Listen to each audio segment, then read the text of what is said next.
Hello and welcome to one of my coding videos where today we are going to talk about evolution. I have made a evolution simulator, and not only am I going to try to explain it, I'm going to go into some details about some of the interesting aspects of what it is that I have made.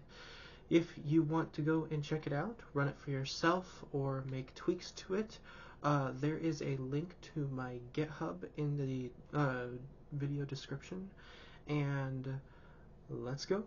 So, let's get started by talking about what evolution is. Now, in this video, we aren't going to go into the details of deoxyribose nucleic acid or the molecules or the cells or anything like that, because that's way too complicated. But I do want to answer this question to a reasonable degree in order to be able to give people a standard background whilst watching this video, so that everybody is able to equally understand what it is that I am talking about. Let's say that we have a little creature. And this creature, it wants to be able to move around. Okay, so this little creature has some eyes. Okay, this creature's on land and it wants to be able to move around from like side to side and up and down, all over the place. Okay, in order for that to happen, this creature itself can't just choose to grow legs one day. That's not how it works. It's the same way as that you can't just choose to grow a third arm or to grow another toe. It doesn't work that way. But let's say that our little creature here has a kid. And this kid, through the randomness of the universe, is born with a little stump. And say that kid has a kid, and that kid is born with another stump on the opposite leg. And then say, after some iterations, there's muscle, and this little guy is able to move around. He's able to move these legs back and forth and able to move around. Now, this took lots of time, but you see, time is relative during a simulation, and that's going to be important when we talk about what's next. So, essentially, what evolution is the action of, over time, a ability being developed in order to be able to facilitate a life form being able to be more fit for a scenario that they are in, or habitat that they are in. So, let's get into what this program is.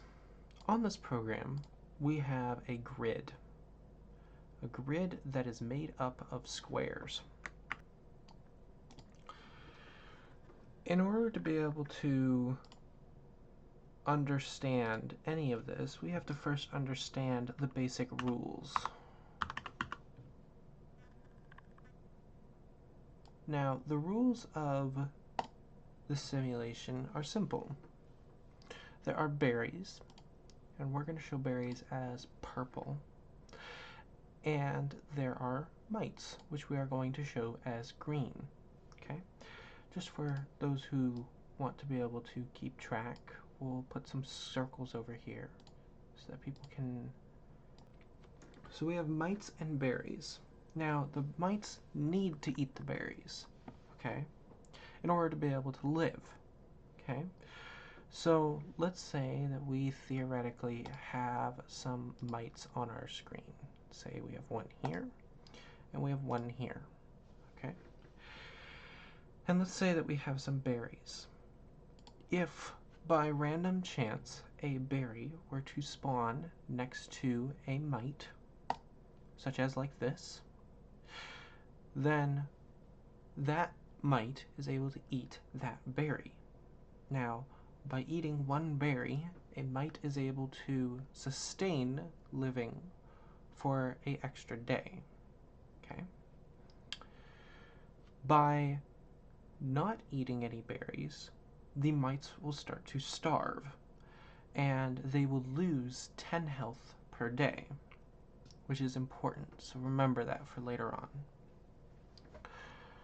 So, let's say that the mite eats more than one berry, though. Say he eats 2.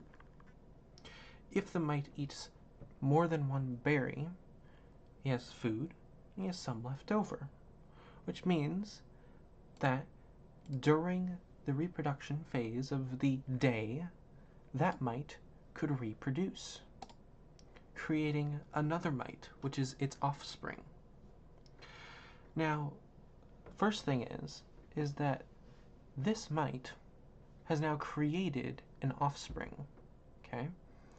And in order to be able to identify offsprings, I wanted to be able to have a clever way to be able to do it, so that it's identifiable when debugging lots of iterations. So, I came up with this very interesting line here, line 124, which basically made it so that every time that a mite reproduces, it is the father's name, or the reproducer's name, plus an A at the end, which means that theoretically you would be able to pinpoint what generation a mite is from. And you could use this in order to be able to trace back what mite it originally originated from, as long as all of your mites have different originating names. So, this makes things extremely easy. So if, say, this one is named,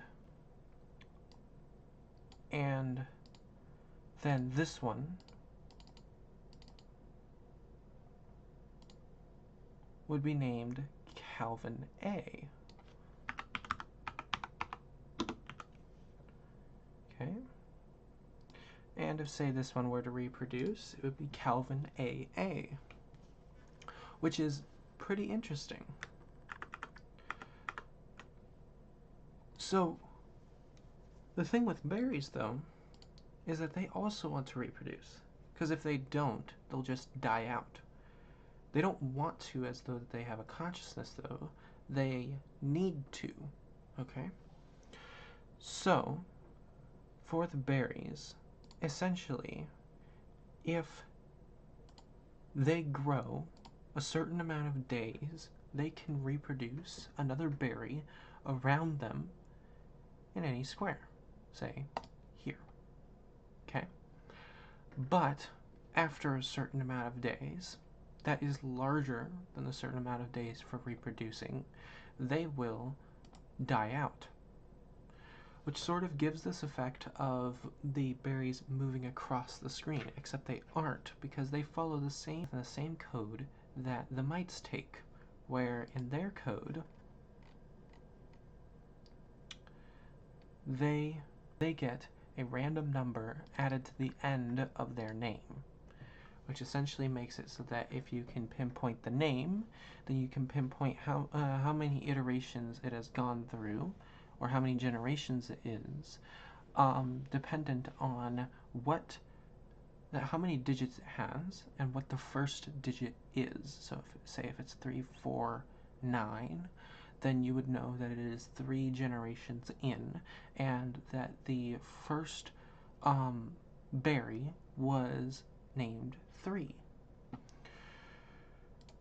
So that makes it so that the berries are able to reproduce. If you take away these two attributes, the simulation will not work, because of the fact that it will make it so that if the mites are not able to produce, they will inevitably starve off unless they are in a situation where the berries are able to reproduce and they are literally everywhere, and you have the statistical likelihood of that they are able to consistently reproduce every time.